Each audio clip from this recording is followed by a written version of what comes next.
Muito bom dia, Porto Alegre. Um grande prazer estar aqui, depois de alguns anos. É uma honra participar desse evento. Muito obrigado, Joel, pelo convite. E eu queria conversar um pouquinho com vocês. Meu nome é Ricardo da Costa, eu sou professor da Universidade Federal do Espírito Santo, já a caminho da aposentadoria. E queria conversar um pouquinho com vocês hoje sobre o conceito principal que norteia toda a formação clássica, que é o conceito de beleza. Conceito esse que se opõe à feiura, e a feiura entra para explicar, para justificar a beleza. É um conceito difícil, complexo, variou muito com o tempo, variou um pouco com o tempo, mas nas suas linhas gerais ele permaneceu mais ou menos, o núcleo central mais ou menos inalterado até o século XVII, século XVIII. A partir de então, ele foi sendo lentamente desfeito, foi sendo fragmentado, a sua unidade central foi sendo esfacelada. Eu começo aqui com anjos, aliás, a ordem de Cister presente, sensacional. Esses anjos, eles entram com muita força na história da arte. No século XV, o século XV é um século artisticamente angelical, por causa da música, a musicalidade, a música do céu, a música celeste, em oposição ao choro e ranger de dentes do inferno. Essa dicotomia está muito presente, e os anjos são representados no século XV como uma grande orquestra. O tema se faz presente, embora, claro, desde o início do cristianismo, nós encontremos anjos em todas as manifestações, esculturas, iluminuras ali na parte... na parte superior direita.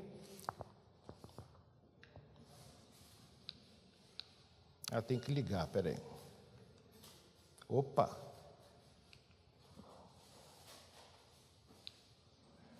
Uma iluminura é uma pintura em um manuscrito que ilumina, que explica o texto, embora a Idade Média tenha criado também iluminuras aleatórias, iluminuras puramente decorativas, em muitos casos, iluminuras satíricas, irônicas.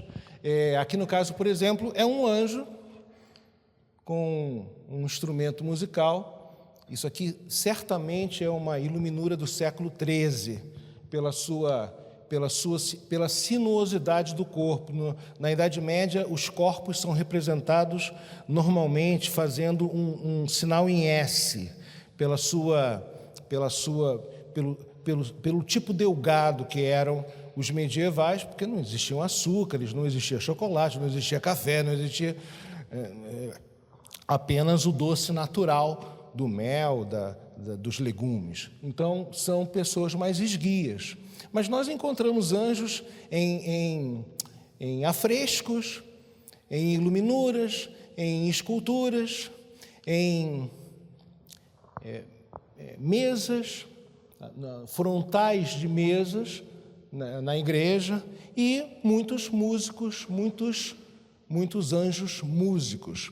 O conceito de beleza, ele se explica essencialmente no cristianismo pela beleza de Deus, pela beleza dos anjos, pela beleza do paraíso. Tudo isso que eu vou falar hoje sofreu um abalo que ainda vivemos, o abalo do século XX, e eu trouxe aqui um pequeno texto, uma pequena nota de rodapé de um trabalho meu sobre música, em que eu me senti compelido a definir civilização, que é outro conceito que foi fragmentado no século XX. Em seu sentido original no latim, civilitas dizia respeito às melhores qualidades de quem vivia na cidade, não no campo. Ou seja, o conceito começa com o que há de melhor em alguma em alguma esfera. Em sua raiz, civilis, era tudo relacionado ao cidadão romano. Sociabilidade, urbanidade, polidez no trato cotidiano entre romanos. Do ponto de vista da filosofia tradicional, e eu vou usar aqui um conceito bastante abrangente de filosofia tradicional, que é a greco-romana e a medieval. O conceito de civilização designava a forma mais elevada da vida de um povo, de um determinado povo. Especialmente a religião, a arte e a ciência. E a mais elevada civilização da história humana era considerada a ocidental, pois, à exceção de períodos relativamente breves, foi a única em que, primeiro, a religião, segundo, a arte e, terceiro, o saber desinteressado da ciência, isso é muito importante, saber desinteressado, você tem o interesse de estudar alguma coisa sem nenhuma preocupação utilitarista de isso vai servir para quê? Não, o prazer de estudar, né? O prazer de conhecer. Foi a única que esses três aspectos gozaram de maior favorecimento. E as ideias do conhecimento desinteressado, da arte pela arte, e da música como expressão sublime do espírito é ocidental, greco, romana, judaico-cristã. Me toca particularmente a música ser a expressão mais sublime do espírito. Eu fui 20 anos músico profissional e, de fato, na tradição filosófica cristã, a música é a arte que mais diretamente penetra no coração. Isso é um conceito filosófico medieval. E também esse conhecimento desinteressado. Já que estamos aqui no Instituto Hugo de São Vítor, eu quero recordar que Hugo de São Vítor diz: se você não está fazendo nada, pegue um livro e leia. Todo livro tem alguma coisa boa para ensinar. Sensacional, né? Isso está no Didascálico, que aí eu gostaria de incentivar o Instituto a publicar obras de Hugo de São Vítor. É uma obra, é um texto de pedagogia maravilhoso, maravilhoso. E aí, qual foi a grande crise?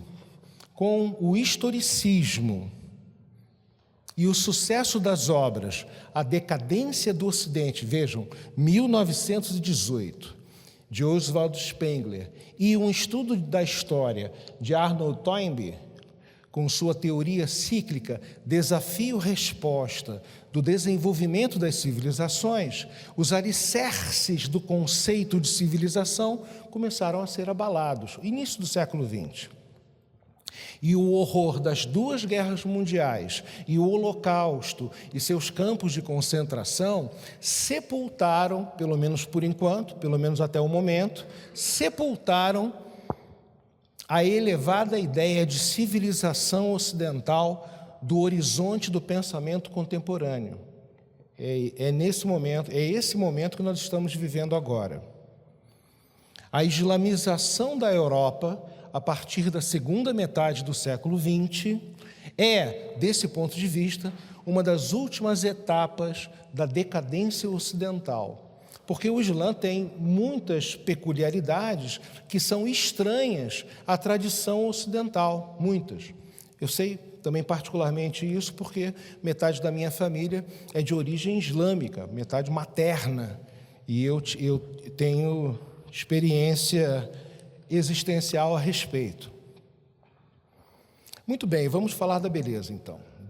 Dito agora, dissemos a crise, né? Estamos vivendo em ruínas culturais, vamos falar um pouco do que foi essa tradição. O belo. Cópia romana, normalmente os romanos esculpiam em mármore e os gregos em bronze. E romanos muito ricos, para imitar gregos, também mandavam esculpir em bronze, mas normalmente, quando vocês presenciarem uma obra, uma escultura em mármore, normalmente ela é uma cópia romana de um original grego em bronze, e tudo pintado, Todas as obras eram pintadas. Uma das estupefações do Renascimento foi pensar que as obras clássicas eram assim, nuas sem cor, né? E eles ficavam os renascentistas, muito chocados com o colorido muito vibrante das esculturas, pinturas e afrescos medievais, aquelas cores muito fortes nas catedrais, nas esculturas e tal. Mas, seja como for, a Afrodite, ou Vênus, é o símbolo primeiro, ou um dos primeiros símbolos, uma das primeiras representantes do conceito de beleza. Vênus de Milo, a deusa do amor e da beleza. E também Apolo, o deus do sol, o deus da beleza. E, normalmente, beleza masculina com cabelos à mancheia. O conceito de belo na antiguidade está essencialmente ligado ao masculino. Isso vai se alterar com o surgimento do cristianismo, com a chegada do Cristo. Esse ideal de beleza eminentemente masculino vai pouco a pouco ser metamorfoseado no ideal feminino.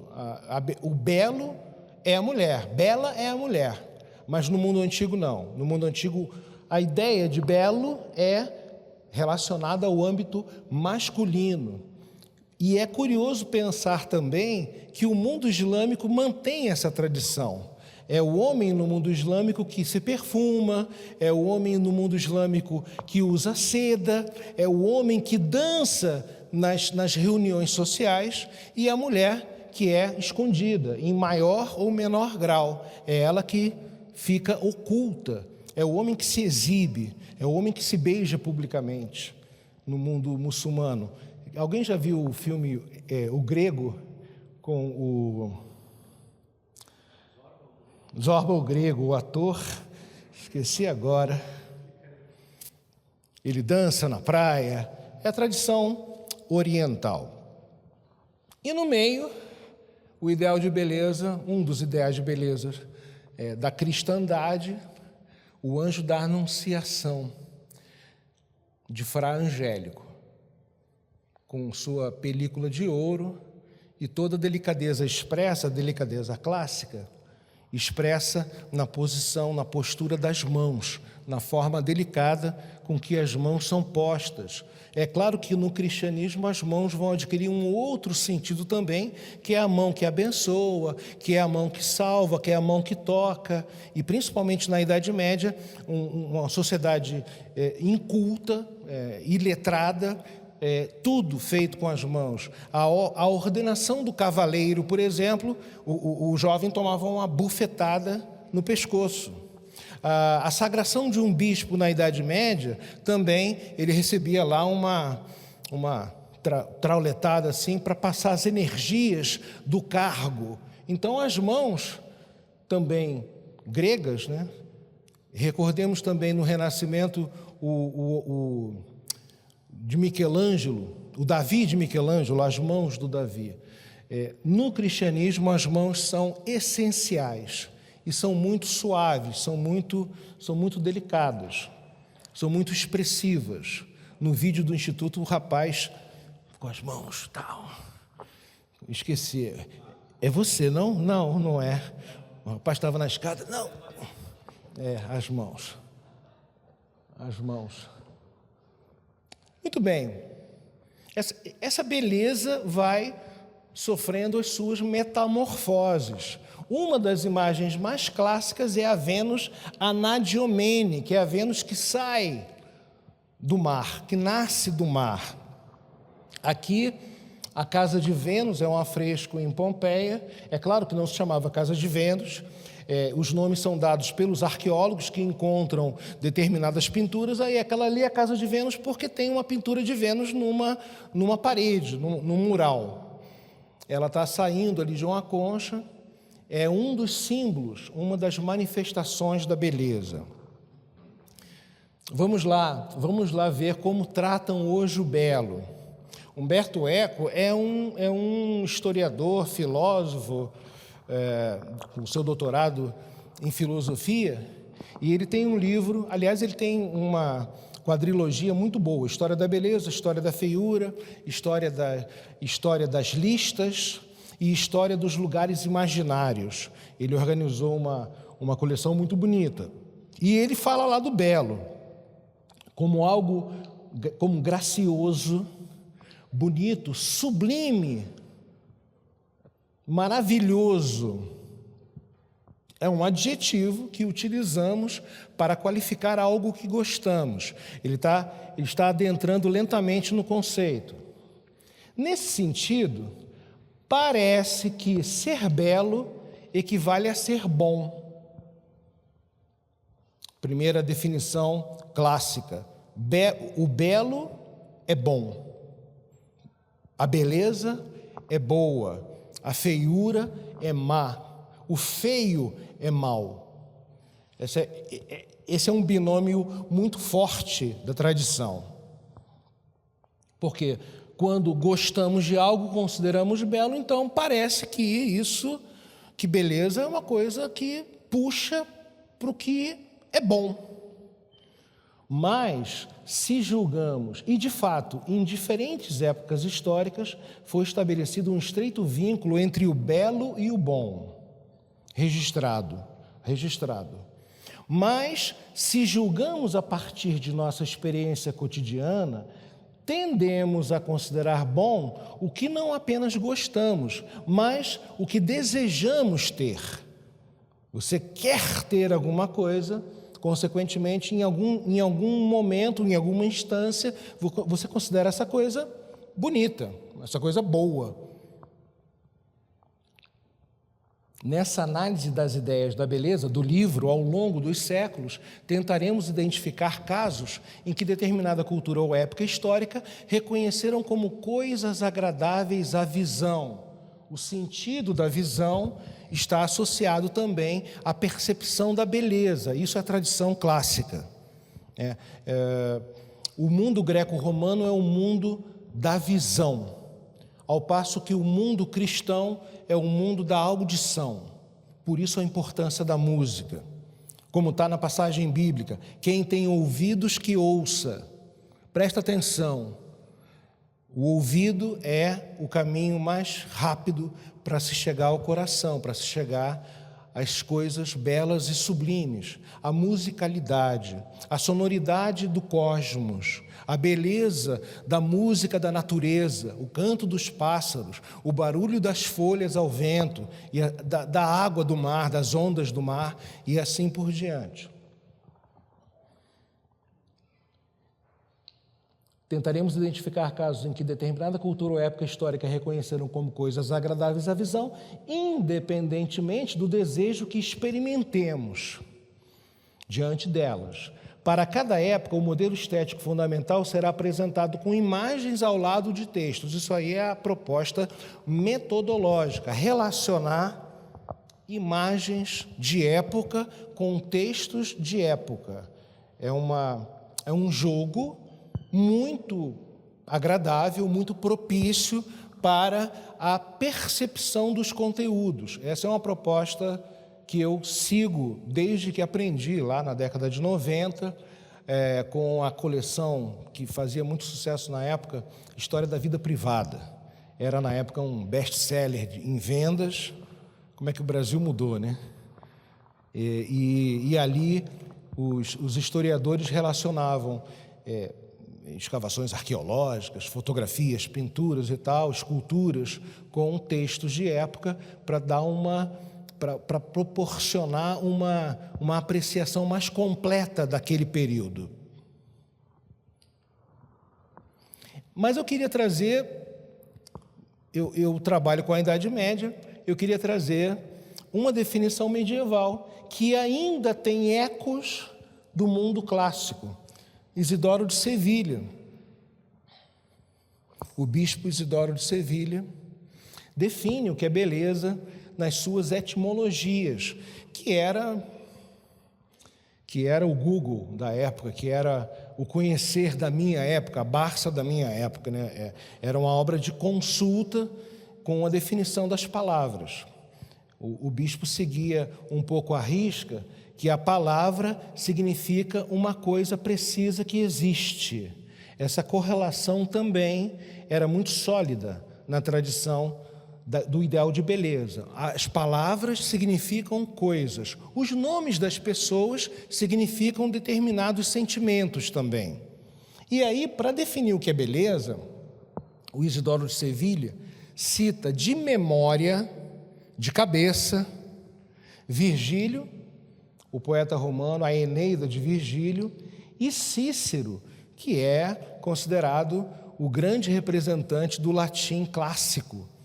Cícero, que teve tristicina, foi morto por um escravo a mando de Marco Antônio, derrotado na Guerra Civil, e Marco Antônio mandou cortar as mãos e a cabeça e a testa e pregar as mãos e a testa na entrada do Senado para mostrar para o povo as mãos que escreveram palavras contra ele e o cérebro que pensou aquelas palavras contra ele. Ficou pregado ali, terrível, né? Mas ele não fugiu, ele esperou o escravo chegar na sua fazenda para assassiná-lo. Então, a passagem de Isidoro de Sevilha, ela faz eco a tradições clássicas, mas também relaciona a tradição cristã. Vamos ver como. Isso no século VII, mais ou menos, no século VII. Vênus, aí novamente um jogo de imagens, né? O atleta de Westmacott, o ideal clássico de beleza no mundo antigo é masculino, jovem, nu, atleta e viril. E aqui a Vênus, um afresco de Pompeia, para mostrar para vocês as variações da imagem de Vênus, né? Aqui ela está coroada, com um cedro e brincos de colares, com muitas argolas e muito rica. Vamos ver aqui o que diz o bispo, eu fiquei muito surpreso quando li. Disse beleza quando nos referimos a cutis, a pele. Tudo que é relacionado à pele é bonito. Uma boa cutis, uma pele sedosa, uma pele macia, uma pele... Hoje em dia nós chamamos pele com cremes, né? Tem creme para o cotovelo, tem creme para a mão, tem creme para o joelho, tem creme para tudo. Eu sei por causa da minha filha. Minha filha usa esses cremes, né? Lá no banheiro tem um monte de recipiente de cremes. Cutis, pele. Posteriormente, adquiriu um significado mais amplo para qualquer parte do corpo. Então, a pele é bela, o corpo é belo. Isso porque a beleza do homem, vejam que ele está baseado, está ancorado na tradição clássica. A primeira coisa que ele lembrou é a beleza do homem, porque ele leu os tratados, ele leu as obras clássicas e ficou com essa imagem na cabeça. A beleza do homem pode estar no rosto. Então vamos lá, pele, corpo, rosto. Pode estar no rosto. Como diz Virgílio, eu coloquei aqui a referência, não está nas etimologias, né? Ele falou de cabeça, de cor, ele decorou de cor porque ele gostava dos textos, e quem gosta de estudar decora porque vem do coração.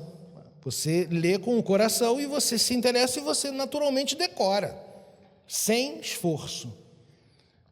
Por seu rosto e seus ombros se assemelha a um Deus, entre aspas, porque é a citação da Eneida. Então, vamos lá, na ordem: pele, corpo, rosto, ombros. Os ombros. Então, uma coisa bela, uma pessoa bela, um homem belo, é um homem alto, com os ombros largos, que você consegue ver a distância, né? Principalmente com esse ossinho aqui, eu não sei mais o nome, aqui em cima dos ombros, né? Fica ali como um cabide. Isso é um homem bonito. Ou nos cabelos, dos cabelos, claro. Hércules, Sansão teve os cabelos cortados, a força nos cabelos, os cabelos. Os argentinos ainda têm essa tradição de homem com cabelos compridos, né? Com juba. Eles seguem essa tradição. A força masculina, a testosterona, a energia vital também se expressa com uma vasta cabeleira. Ostenta uma enorme cabeleira, citação da Eneida. Ele está agora especificando as partes do corpo que são bonitas. É a primeira coisa que uma pessoa vê na beleza social, na beleza da sociedade, são os corpos das pessoas, como eu estou vendo aqui, os corpos de vocês, as roupas, as cores, as escolhas, os tecidos e tal. Ou nos olhos. Está começando a chegar perto da mais espiritualizada, a tradição cristã.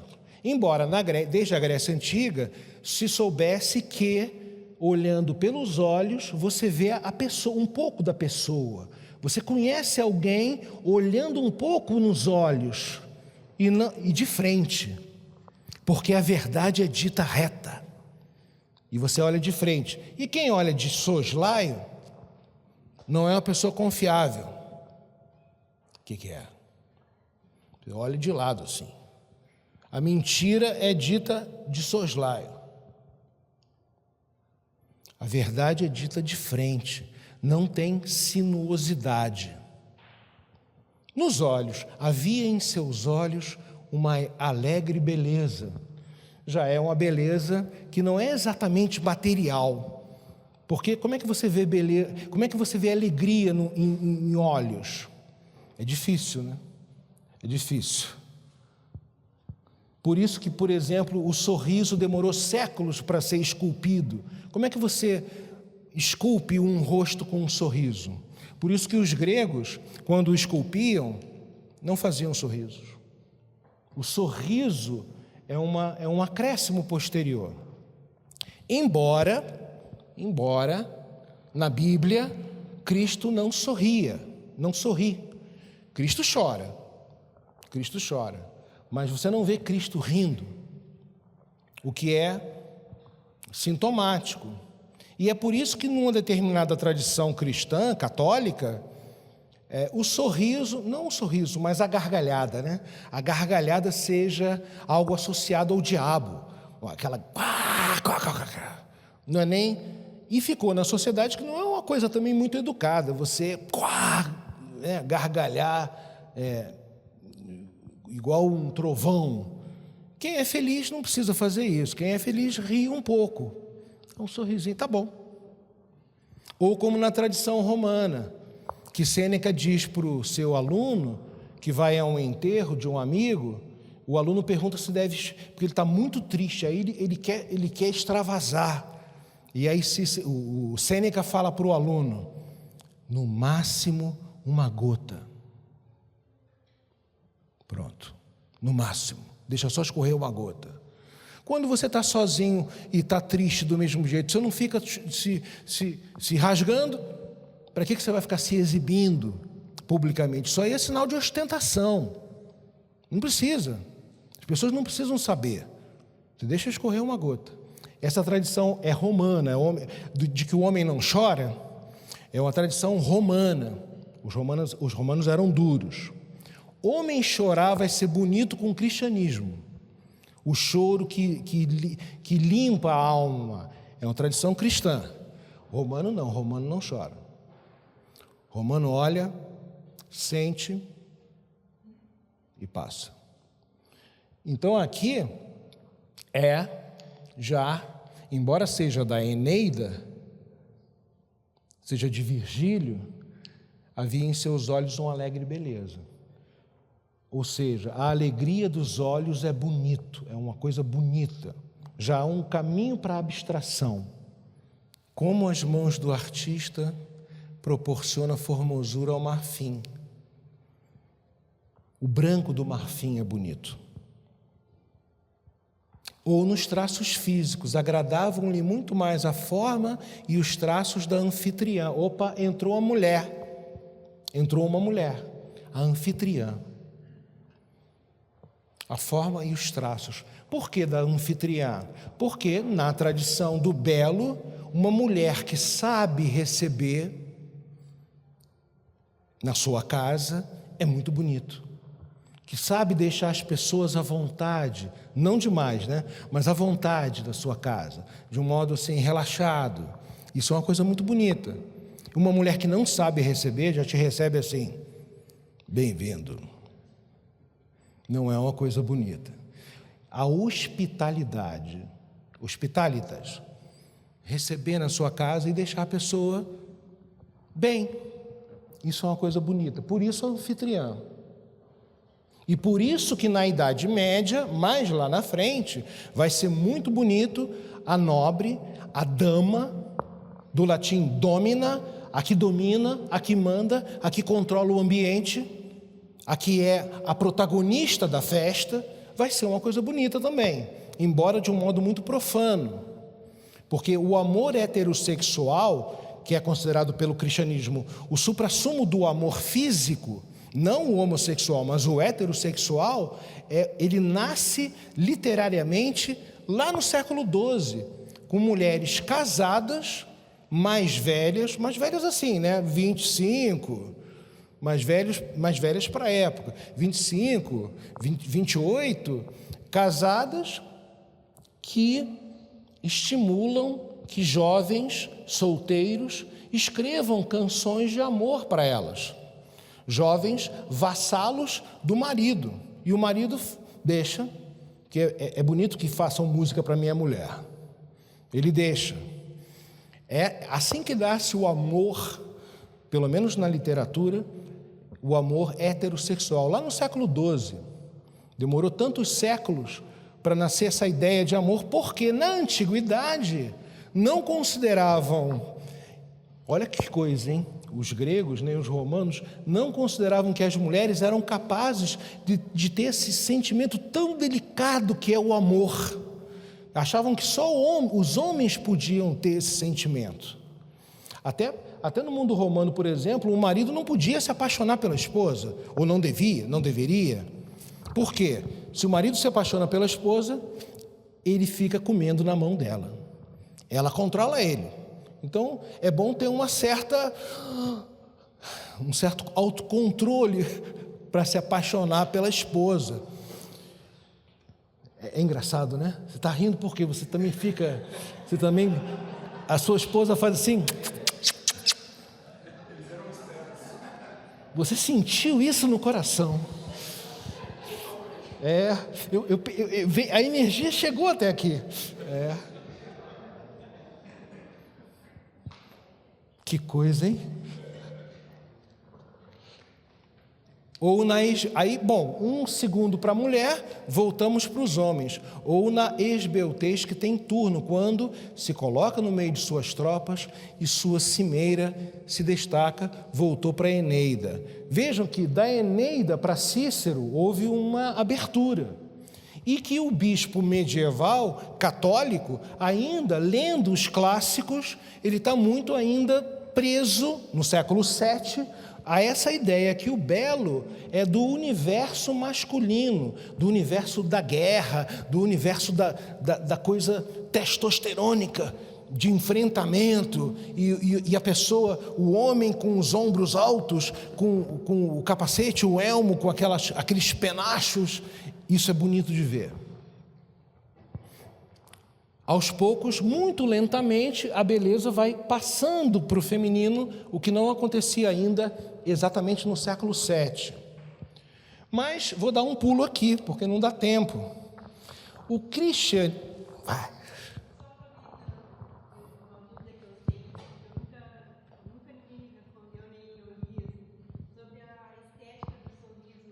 Estética? Do sorriso. Do sorriso. Desde o antigo até o renascimento, por Deus retratistas, na comunidade, as feitas ainda.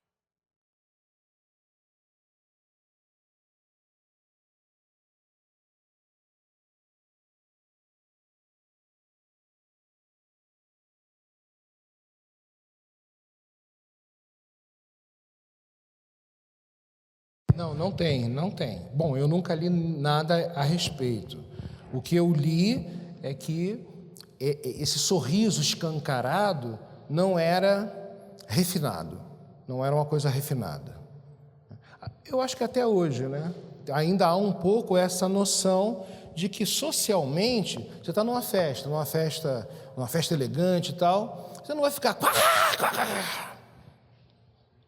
Não vai. Aliás, eu lembrei agora da mãe da minha primeira namorada, que ela era assim, ela gargalhava, eu ficava morrendo de vergonha. Ela, no meio do restaurante. Aí todo mundo parava para olhar.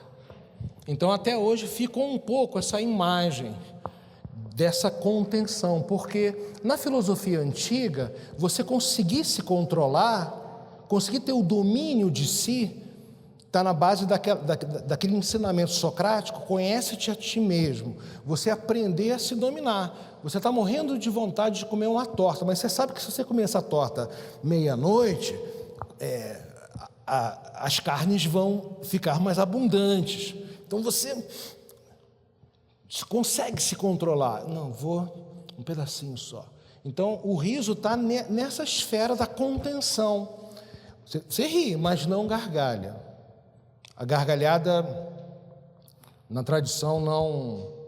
E o cristianismo vai dizer que ela é diabólica, porque quando as almas chegam ao inferno, o diabo gargalha. Lembrei agora dessa... Não vou lembrar a fonte, mas ele diz que ele recebe ela... Você está indo para o inferno. Venha! Gargalha, isso é feio. Né? Então, não, mas não tem a ver com os dentes, não. Embora de fato... Mas veja, os dentes. Não existiam os açúcares. Não é que todo mundo fosse desdentado com dentes horrorosos. Claro que não eram como os nossos. Mas esses açúcares todos que nós consumimos não existiam. Então, muito menos cáries também. Muito menos cáries. Mas veja lá, a paciência também não está sorrindo. Ela está com a boca aberta um pouquinho, né? E olhando para cima. Alegoria da paciência, Carlo Dolci. As virtudes da alma serão consideradas belas, com essa nova tradição cristã. Além do corpo, agora também as da alma. Por exemplo, ter paciência. Uma pessoa com paciência é uma pessoa bonita. Uma pessoa impaciente, ou como nós dizemos hoje no mundo, uma pessoa ansiosa, está quase tendo um treco, é feio. Uma pessoa paciente é uma pessoa bonita. E o Carlo Dolci, jogando com o tiaro escuro barroco, né? Projeta toda a luz, a doçura da paciência. Ter paciência é uma coisa doce. Espero. Ela está ali, e olhem as mãos, a beleza das mãos. As mãos são belas.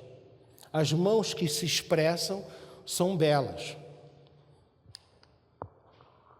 Quais são as virtudes que estão no rol da beleza, que devem ser consideradas? A castidade, e no sentido mais social, a contenção dos ímpetos sexuais, se vocês quiserem traduzir assim, mas está a castidade. A castidade, a temperança, como eu disse para a senhora, a temperança, o meio termo, nem de mais, nem de menos. Você não pode nem esticar a corda demais porque você arrebenta a corda e nem deixar ela frouxa demais porque ela não emite o som. O meio termo, o equilíbrio. Uma alma temperada é uma alma equilibrada, é uma alma bonita. A caridade, o amor, né, é o terceiro tipo de amor, é o amor cristão, é o amor que dá sem esperar nada em troca. é considerado na filosofia a forma de amor mais elevada, você dá. Dá porque você quis. Seja feliz. Não quero, não precisa. Nada em troca. A diligência, você ser uma pessoa prestativa, solícita. Você ser uma pessoa prestativa, a pessoa te pediu um negócio, poxa, você vai e ajuda, sem também esperar nada em troca. A paciência, a bondade e a humildade. Bom, eu vou ficar só na última, né? Uma pessoa soberba é uma pessoa horrorosa. Bom, eu sei porque eu vivo na universidade, né? Universidade, a soberba, ela sorri o tempo todo, nos corredores, nas fofocas dos corredores, dos bastidores, nas intrigas palacianas. A soberba. A pessoa não fez nada, se acha um Einstein, se acha um Machado de Assis, escreveu um texto, aí já coloca a foto no Twitter fumando um charuto.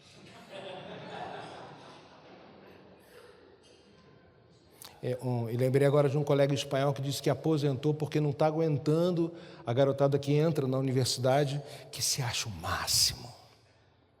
São intratáveis, não dá para conversar. Horrível, é horrível, a soberba é horrível. A humildade sem ostentação é uma coisa belíssima. Ou seja, todo esse espectro do espírito entra na esfera da beleza e se soma, Diogo, e se soma à tradição clássica. Vamos ver só um deles, que é o que mais nos surpreende. Nós que vivemos no mundo profano, monge, nós vivemos no mundo do pecado, no mundo da perdição, no século, como diziam os medievais, né? A virgindade no mundo antigo foi associada à pureza moral. Olha que coisa interessante. Vejam que não foi exatamente o cristianismo que inventou essa tradição. Pureza moral, uma pessoa ética, uma pessoa moral, eles raciocinavam muito próximos de uma pessoa casta, de uma pessoa virgem, de uma pessoa intocada. Na mitologia, aí eu fui pesquisar mitologia. Juno é a deusa do casamento, ela nunca traiu Júpiter, nunca. Júpiter atrai com tudo, se transforma em touro, se transforma em chuva de prata. O Júpiter faz tudo para atrair. Você já leu, faz tudo. E a Juno está lá, ela não trai. Artemis era virgem, a deusa da caça. Isso eu não sabia. Diogo, eu não sabia dessa. Artemis era virgem. Ceres Ceres da agricultura, né? Velava pela castidade sexual e ritual. Uma tocha carregada em sua homenagem no casamento romano estava associada à pureza da noiva. Não tem nada aqui, Cristo não chegou ainda, né? Vesta, principal divindade do panteão romano, era virgem. Aqui uma estátua vestal. Suas sacerdotisas, as vestais, virgens de família patrícia, eram selecionadas entre os 6 e 10 anos, ou seja, antes da menstruação. E seu sacerdócio durava 30 anos. Depois elas poderiam casar. Mas muitas preferiam não casar. Muitas continuavam. Eu fiquei boquiaberto. E aí há muitos quadros da luta entre as virtudes e os vícios. É um tema muito tradicional na história da beleza da pintura. Aqui, por exemplo,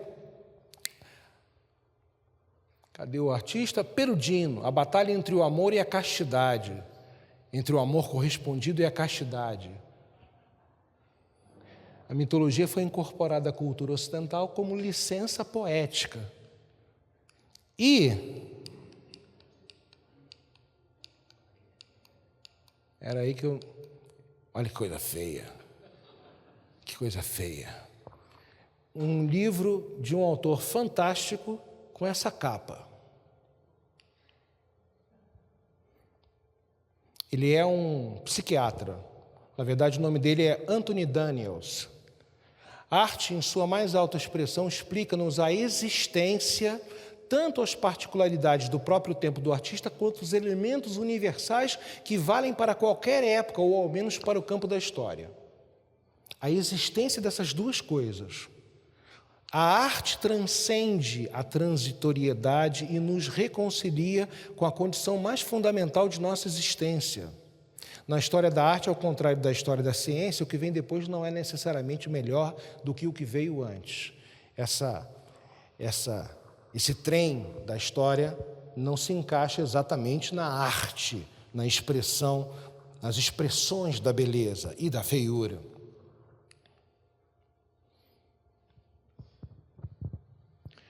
Tudo que foi... É demais, né? É demais. Picasso, é demais. Aí eu fui procurar a moça, uma das esposas, né? Jaqueline. A Jaqueline. Uma mulher forte. Vejam lá os olhos do Isidoro de Sevilha. A força da personalidade nos olhos. Ela está te perfurando o estômago. Por isso que o Picasso destacou ali os olhos. Não, mas o título é demais, né? Mulher nua com colar. A última coisa que eu fui achar nesse quadro foi o colar. Aqui parece que ela está emitindo gases.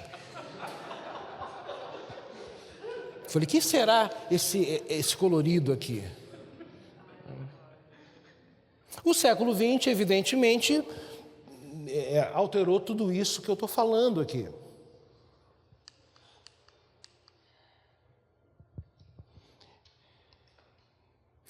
E na arte que expressa o belo, também os teóricos já não conseguem definir o que é belo.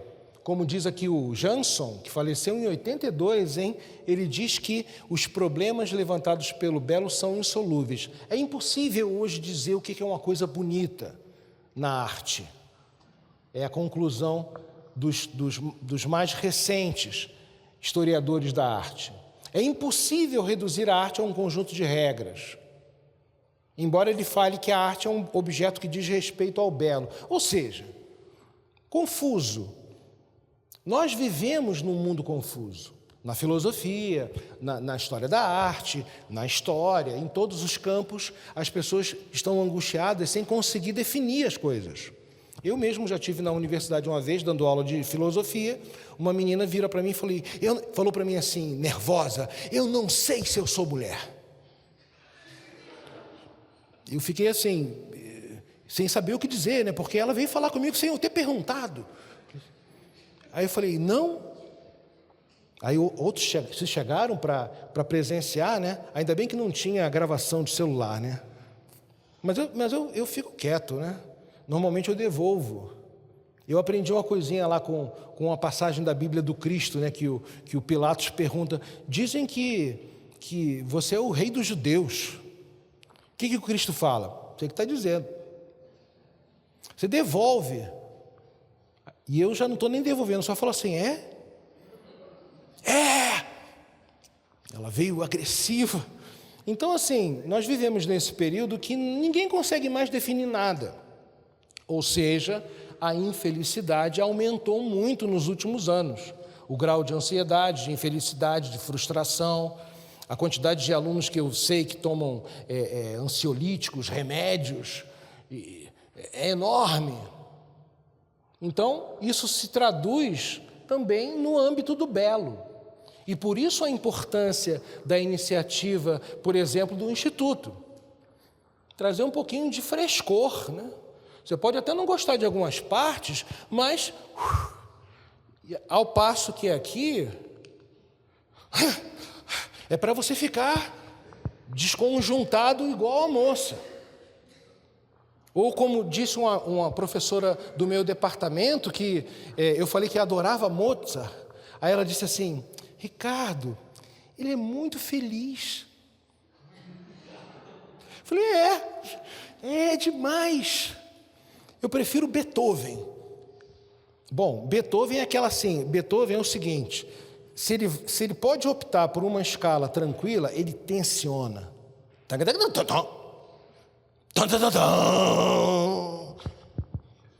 É uma cacetada, né? É feliz. Quem é feliz irrita hoje as pessoas. Olha que ponto que nós chegamos. Você não pode sorrir. Se você sorrir, por que você está rindo? Como me disseram uma vez no meu departamento, eu dei boa tarde para um professor, ele se virou para mim e falou assim: o que você quer dizer com boa tarde? Eu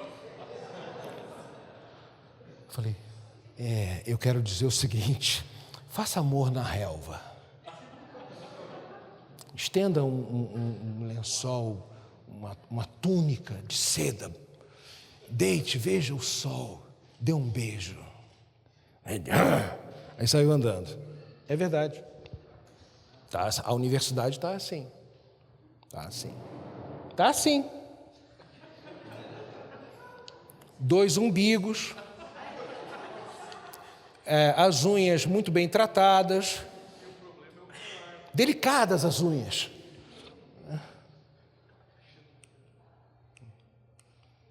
Ao passo que no mundo clássico, até um sarcófago, até um túmulo, você tinha, por exemplo, uma festa dedicada ao amor.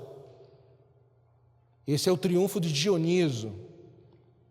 Mármore. Vejam a beleza masculina, no âmbito masculino. Todos os meninos nus. E com os torsos, e com todos descansando, nus, exibidos, com ninfas e sátiros atrás, e a estetização da morte. Até a morte era adocicada, era suavizada. Por isso que a Gina Pichel disse na virada do século XIX para o XX, não há momento do viver humano, por mais árduo que possa ser, que não se empenhe na criação artística. Esse desejo de criar imagens, de criar cores e símbolos, é um gesto inerente da vida humana. E destruíram isso. As formas foram subvertidas, foram metamorfoseadas, frutas, uma cabeça de frutas. As cores foram enfatizadas, mas cores sem forma. Não deixa de ser bonito também, mas como é que você vai explicar, fazer um estudo iconográfico? Você pode falar muitas coisas aleatórias, que podem significar muitas coisas. Ao passo que na tradição, até a política era representada para inspirar os governantes a terem ações em prol da sociedade. Como, por exemplo, na alegoria do bom governo, os efeitos do bom governo na cidade, na outra parede, os efeitos do bom governo no campo. Na outra parede, o mau governo, os efeitos do mau governo na cidade e os efeitos do mau governo no campo. Isso está na prefeitura de Siena. Um artista foi contratado para eles, nas reuniões, olharem o que nós devemos fazer e olha o que nós devemos evitar. Ou como na entrada da Universidade de Salamanca, de um lado, o bom estudante na biblioteca lendo, esculpido na entrada, e do outro lado, o mau estudante na taberna, bebendo. Logo na primeira semana, o reitor falava: olha, gente, aqui tem 2 caminhos. O bom caminho, o estudo, a meditação, escrita e a bebedeira. Vocês vão escolher. A diferença é que quem escolhia a bebedeira saía logo. Era defenestrado logo. E embaixo, cenas idílicas, cenas bucólicas, cenas para descansar o espírito.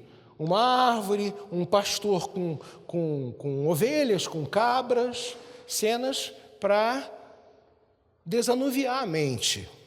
Isso é bonito. Ou então,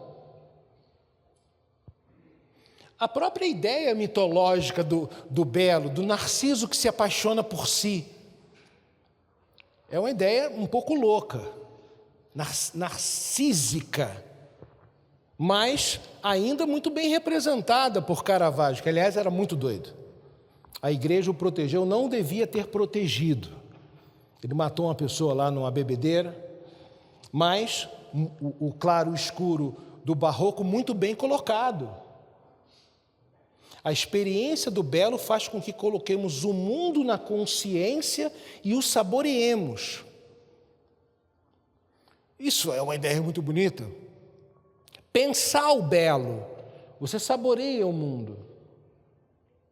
Ou quando você está saindo de carro, coloca uma música. Até as pessoas atravessando o sinal vão parecer diferentes, você ouvindo uma música agradável.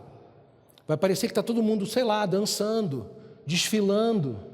E não aquela barulheira do trânsito, buzina e tal. Você bota uma música, tudo parece mudar.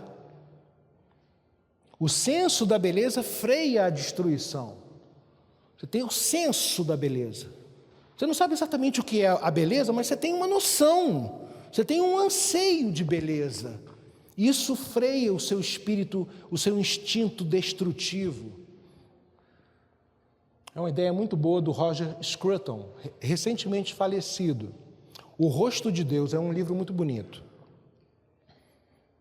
Schiller, por sua vez, poeta romântico alemão, sugeriu que a arte nos afasta das preocupações cotidianas. Não existe coisa mais bonita do que isso. Você esquecer um pouco os problemas e transitar pelo belo da arte, pois fornece objetos, personagens e cenas que nos deleitam. A forma mais elevada de beleza é um dos maiores presentes que a vida pode nos dar. Você tem uma ideia de beleza. É uma experiência de vida positiva e não destrutiva. Ela é o verdadeiro fundamento do valor artístico e isso apenas ela pode nos oferecer. Até numa iluminura como essa, do banquete do rico e Lázaro, uma história muito conhecida da Bíblia, muito representada na arte, e aliás com um fundo moralizante fortíssimo, porque no além vai ser o inverso, e uma decoração caligráfica belíssima como um manuscrito medieval, em que a caligrafia importava muito, e toda a decoração marginal também, as iniciais iluminadas. É um gosto ler um livro assim. Eu ainda peguei a época da caligrafia, que você fazia a formação básica, preenchendo as linhazinhas com o A, redondinho, o L, para ficar bonito. Alguém vai ler, poxa, e não aquele garrancho horroroso. Eu fiz curso de paleografia, mas mesmo assim, há caligrafias que eu não consigo entender. Esse semestre, por exemplo, um aluno me perguntou se poderia entregar o trabalho com VC, PQ. Eu quase respondi, PQP. Eu falei, não, é 0. É um absurdo ter que seguir a norma culta. Professor do município, estava fazendo arte para encher o saco. É uma expressão feia, para aborrecer os espíritos mais suaves. Eu falei, pois é, eu lamento, o que eu posso fazer, né? Mas tem que seguir a norma culta. Eu sou, tu és. Aí abandonou. Ele me mandou um e-mail ainda, tenho certeza que o senhor está gostando. Aí eu não respondi. Fiquei quieto. É assim que a universidade se encontra. Professor. Mas comigo é 0. Olha que caligrafia linda. É uma página de um livro. O sublime é lindo. Como se resolve o problema da política no plano da experiência? Schiller divagava um pouco demais. Ele achava que a política se resolvia na experiência pela estética. uma vez que é pela beleza que se caminha para a liberdade. Faz sentido, mas isso é para um leitor muito, muito elevado. Pensar que a política se resolve pelo caminho da estética. São cartas muito boas de Schiller, um pouco difícil, mas muito boas. E aqui eu trouxe para dialogar com ele o Caspar David Friedrich, que é o artista dos abismos, o artista das solidões, uma pessoa sempre dialogando com abismos, com florestas, com a natureza. E aí eu fui descobrir que são sempre quadros pequenininhos. Primeira vez que eu vi, falei, puxa, eu achava... Igual o Diogo. Puxa, eu achava que o Diogo tinha 2 metros de altura. O quadro do Friedrich... Os quadros são pequenininhos, para você ficar... Isso também é um pouco doentio, né? Ele pinta coisas enormes num quadro pequenininho. Aí você fica um pouco desconcertado, que eu pensava que fosse como o Grito do Ipiranga, né? Os quadros enormes, a Batalha dos Guararapes. Mas não, são quadros pequenininhos. Às vezes eu olho as dimensões nos livros e não paro para pensar o tamanho, porque o tamanho também afeta a percepção da beleza. Aristóteles diz isso, que só com uma coisa que você consegue ver na sua totalidade, que você vai ter a experiência da beleza. É curioso. E por fim, para essa primeira parte de hoje, eu não sei nem que horas são. Ah, que bom. É preciso também entender que boa parte do que nós falamos hoje sobre o passado são conceitos muito posteriores a ele.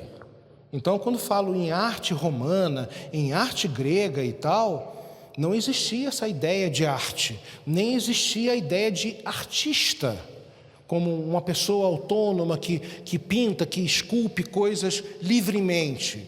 Eram artesãos, como hoje nós chamamos, por exemplo, uma pessoa que faz rebaixamento de teto. Um artesão, uma pessoa que trabalha com as mãos. E, geralmente, de condições humildes. Na sua origem, no mundo antigo, escravos especializados, escravos que eram comprados nas feiras, por exemplo, porque ele havia sido treinado para declamar a Ilíada de Homero, todos os versos, ele sabia de cor. O escravo era comprado para isso, ou um escravo que sabia dar banho. Havia escravos para banho, havia escravos para serem, que eram cabeleireiras e cabeleireiros. Então, é preciso não idealizar também a realidade histórica e ter essa percepção de que as coisas, o pacote vem inteiro. Você não pode separar o pacote, os pacotes do tempo, porque senão você comete anacronismos, você idealiza o passado. Então, por exemplo, artesão é quem manufatura um objeto. Aqui nessa alegoria da pintura de Vermeer, que é o grande artista dos Países Baixos, da leiteira, ou então da moça dos brincos de pérola, do brinco de pérola, né? Vermeer é um artista fantástico, ele pinta a alegoria da pintura, mas isso já estamos no século XVII. Até o Renascimento, nós temos sim alguns artistas que assinam as suas obras, mas de um modo geral são trabalhadores que conseguem um destaque. Aliás, preciso falar, graças ao patrocínio da Igreja Católica, que quando manda construir essas coisas todas, contrata madeireiros, pedreiros, arquitetos, pintores, vidraceiros, é emprego para muita gente. E você entra numa catedral dessas, com essas absides, com esses nichos, quanto maior mais gente trabalhou e ganhou dinheiro. É preciso ter isso em consideração também. E por isso, o artista não existia em todos esses séculos, embora hoje nós chamemos de artistas, porque produzem imagens. Então é preciso ter essa ponderação, senão você vai fazer do passado sempre uma coisa muito idealizada, muito perfeita, e sempre o presente é muito horroroso. Aliás, nós temos esse problema hoje no Brasil, as pessoas não conseguem matizar as coisas, são sempre jogos de opostos, e eu sempre vejo muito isso hoje na internet, é tudo, nunca, sempre, esse é o maior. As pessoas não conseguem dar os tons dos problemas, dos paradoxos, das contradições. Isso também é muito importante ter em mente, porque senão você não vai ser capaz de perceber sutilezas da existência. A temperança. Senão você vai ser facilmente enganado. Vão te vender um peixe, você vai acreditar porque você só vê preto no branco, preto e branco, o mundo em preto e branco, sem os tons, né?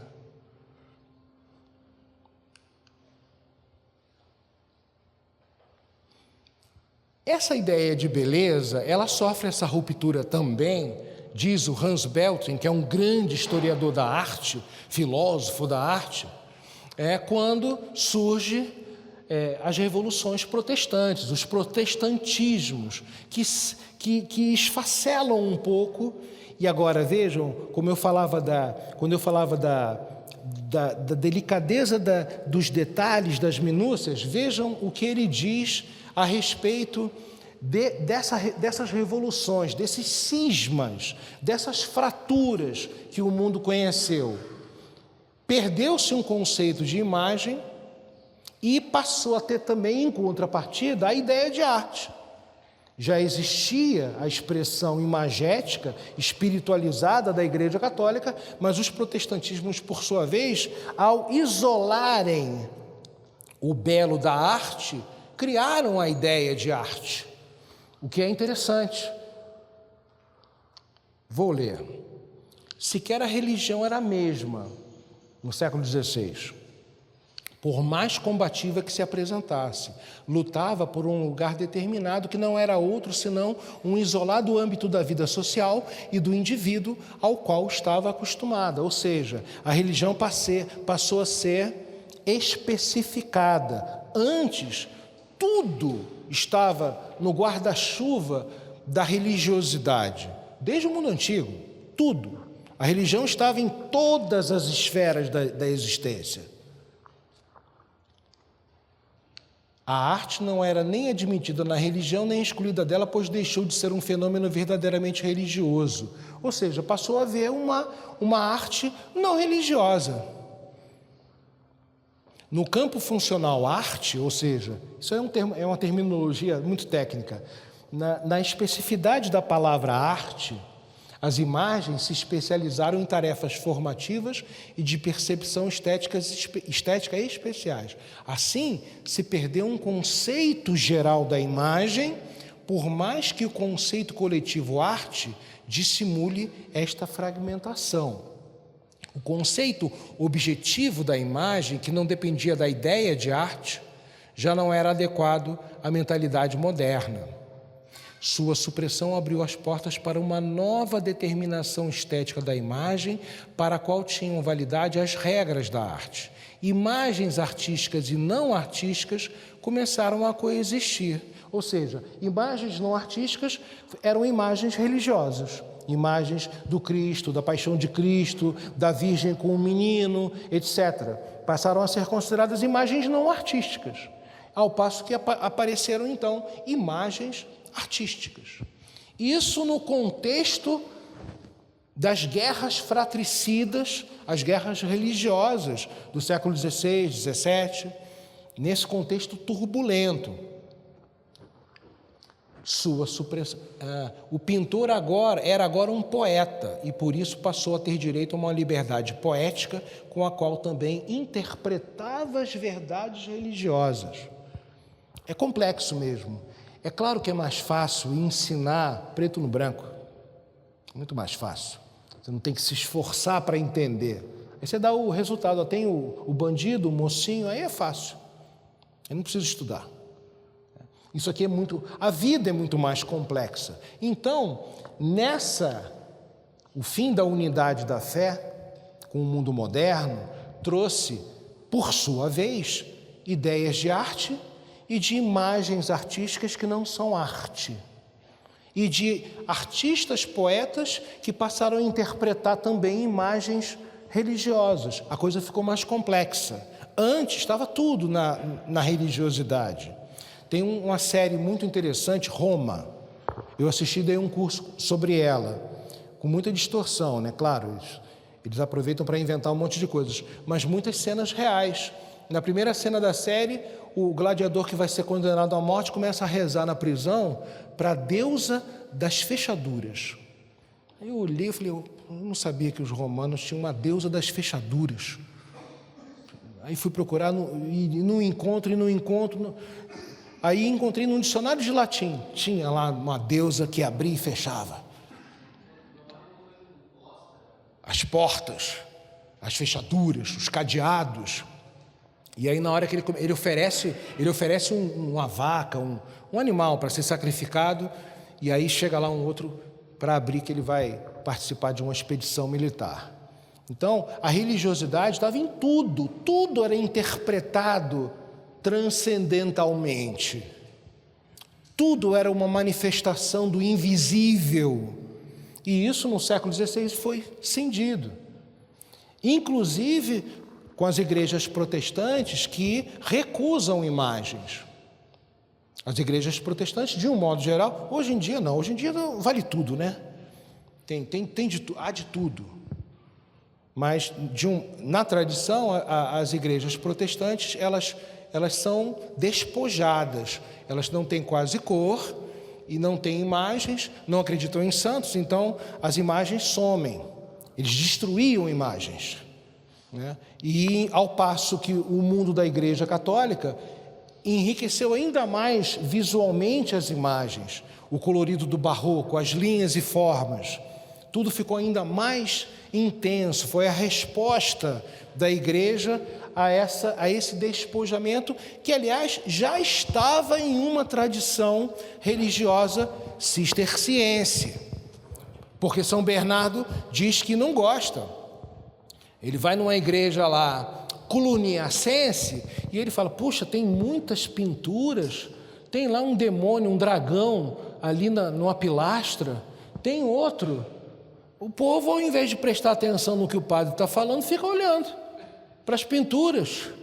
Que absurdo! Eles ainda fazem ovos mexidos, isso é um absurdo. Fazer ovos mexidos, tem que fazer ovo cru. Bernardo era duro. Era duro. O senhor come ovos mexidos. Sim. Hoje já permitem ovos mexidos.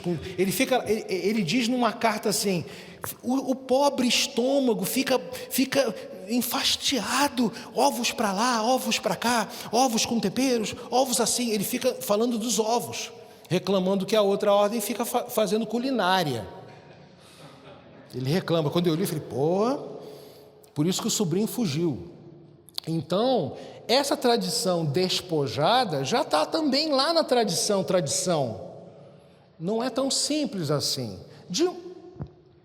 Em suma, a beleza é uma categoria estética visual do mundo greco-romano. Com a chegada do cristianismo e um pouco antes, com o estoicismo romano, com a filosofia estoica do Império Romano, essa ideia do belo invisível começa a ganhar mais força, e também com a chegada do cristianismo, outras belezas físicas começam a ser destacadas, como a beleza da mulher, a beleza da criança, das crianças, e a beleza da fragilidade dos homens. O homem que chora, por exemplo, vai ser considerado uma coisa bonita. Então, houve uma lenta transposição e acréscimo. O mundo visual greco-romano passou a ser também o mundo da beleza sonora, porque os anjos tocam instrumentos, no céu tocam harpas, harmonias sonoras, encantadoras. Então, a música passou a ser também um elemento de beleza. Não o funk. Lembrei. Não o funk. Ele gosta de funk. Não o funk. O funk é horrível. Então, essa transposição das realidades físicas para as realidades espirituais deu o último tom do belo como bom. O belo é uma coisa só e é boa. E isso refresca a alma. Essa é a tradição greco-romana, judaico-cristã. A beleza do homem para a beleza também da mulher. A mulher passa a ser a protagonista com Maria e depois no mundo profano com as damas, com as dôminas. E das imagens visuais para as imagens sonoras. É por isso que nós, hoje, damos tanto destaque ao contrário do mundo islâmico. Então, eu preciso fazer essa comparação, porque depois que inventaram a reclamação, todo mundo reclama, né? Raul Seixas dizia isso numa música, está todo mundo reclamando, eu vou reclamar também. Então, vejam o mundo islâmico, a mulher é oculta, ela não tem voz, ela não tem voz. Eu tive recentemente na África, minha mulher queria conhecer, eu falei, pô, para que a gente vai no Marrocos? Eu falei, só tem homem. Só tem homem. Pegamos aquele ônibus turista, todos os bares só tinha homem. Só tinha homem. Aí fomos no shopping, aí as mulheres todas e algumas só com aquela tela assim, né? Aí foi até uma experiência interessante com meu filho, eu subindo na escada rolante, aí tinha uma moça toda, só tinha lá aquele negócio assim, né? Aí eu tive a sensação que ela era uma moça bonita, mas eu fiquei quieto, né? Hoje em dia é bom ficar quieto. Meu filho falou, pai, ela deve ser uma moça bonita. Eu falei, ó.